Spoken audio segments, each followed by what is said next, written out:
difficult situations for parents, for teachers, and most importantly, actually, difficult situations for these young people who are often, very stressed and worried themselves. Of course, and so that is why we're calling for that guidance to be published. But Labour is promising to freeze council tax for a year. Keir Starmer is launching their local election campaign today. We can speak to Rachel Reeves, who is Labour's shadow chancellor. Good morning to you.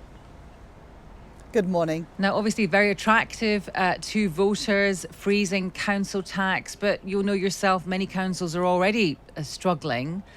Presumably, they will be out of pocket if council tax is frozen for a year. What will they do? So we're in the middle of a cost of living crisis, and the government seems to be in denial about that. And if nothing is done, then from Saturday, so in 2 days' time, the average council tax bill is going to go up by just over 5%.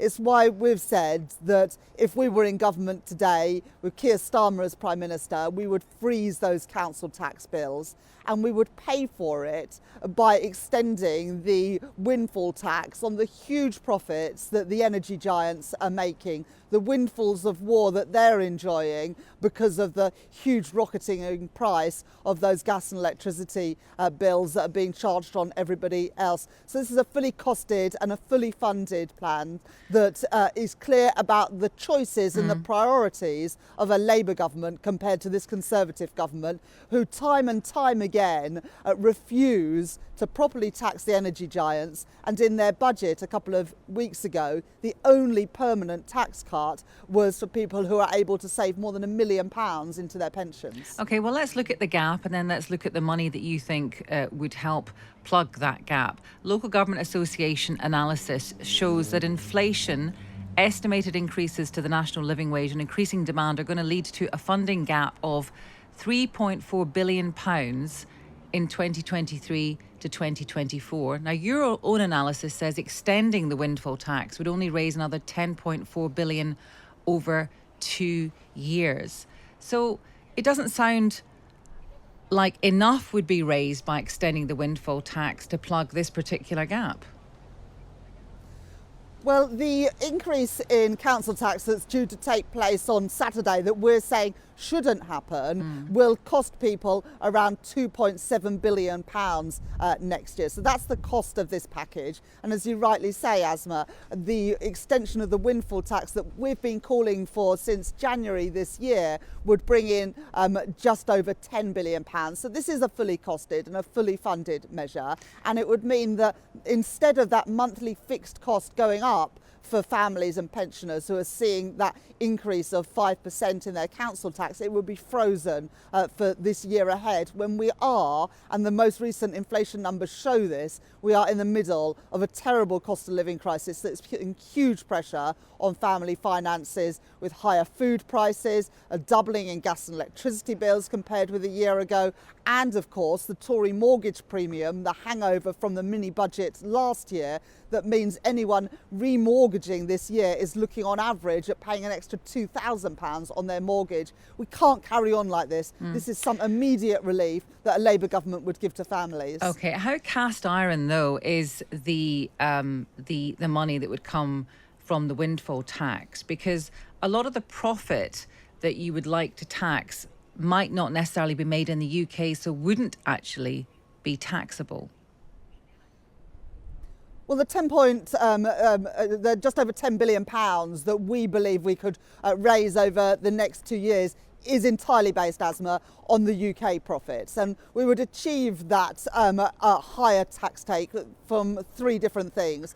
First of all, backdating the windfall tax to the beginning of January 2022, when the windfall profits started to come in, to increase the rate of corporation tax on the oil and gas giants to the rate paid in Norway, and closing the loopholes that mean that many companies, including Shell, who paid no windfall tax last year, are getting out of paying their fair share. So that would bring in, and this is based on the numbers from the Office of Budget Responsibility, would bring in just over 10 billion, more more than enough to pay for this council tax freeze. I mean, it's a balancing act, though, isn't it? I mean, you say that you want these companies to pay the correct tax, but Shell themselves have said that they'll have less to invest in renewable energy, which is where we're all heading in the UK if taxes go up more. Well, look, the investment allowances that the government have given to Shell and BP and others are only for investing in fossil fuels. So it's not going to affect their ability to invest in renewables.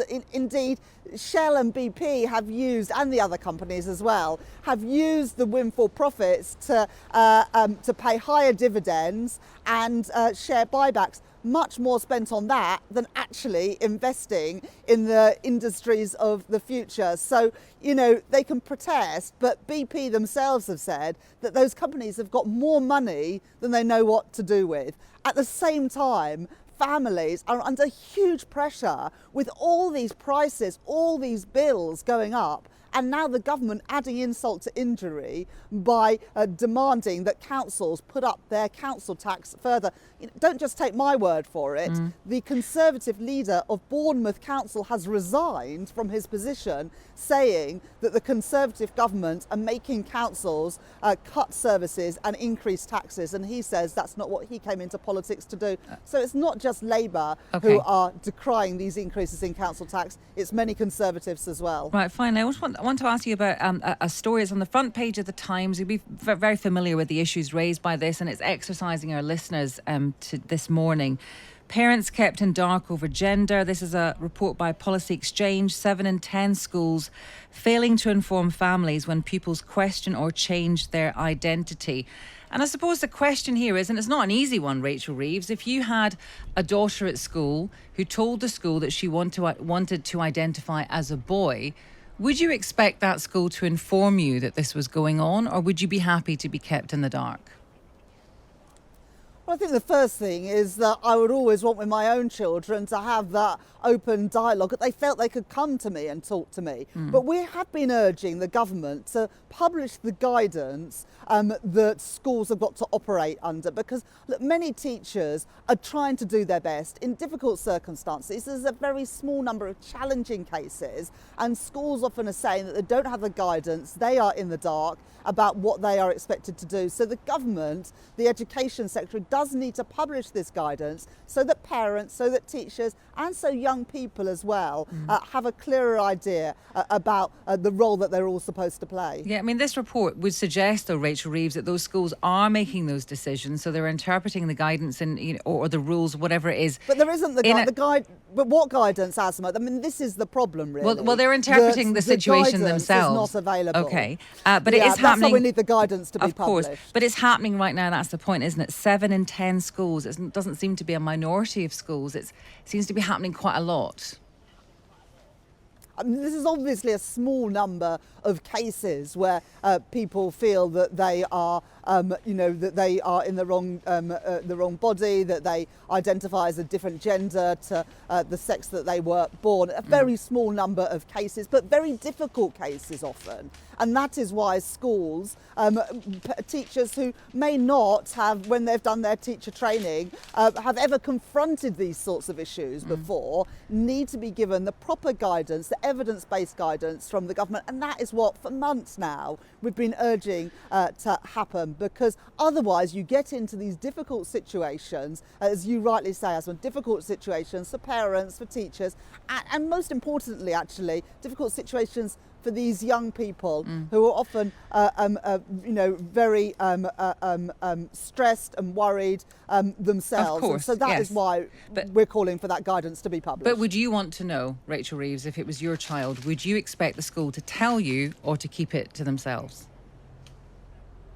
Well, I would want to have that open relationship with my children, that they felt that they could come and talk to me. And of course, I would want to also have an open relationship with the school, which I do feel I have with my children who are at school today. I've always felt that my school, if I have any questions at all, are there for me, and we have a very good relationship. you know, where that breaks down, that is really unfortunate. But that is why, again, I would just say that schools need to know the guidance and the procedures in which they are operating, because this is often very difficult for teachers who may never have confronted a situation like this before as well. OK, Rachel Reeves, thank you very much. She is Labour's Shadow Chancellor.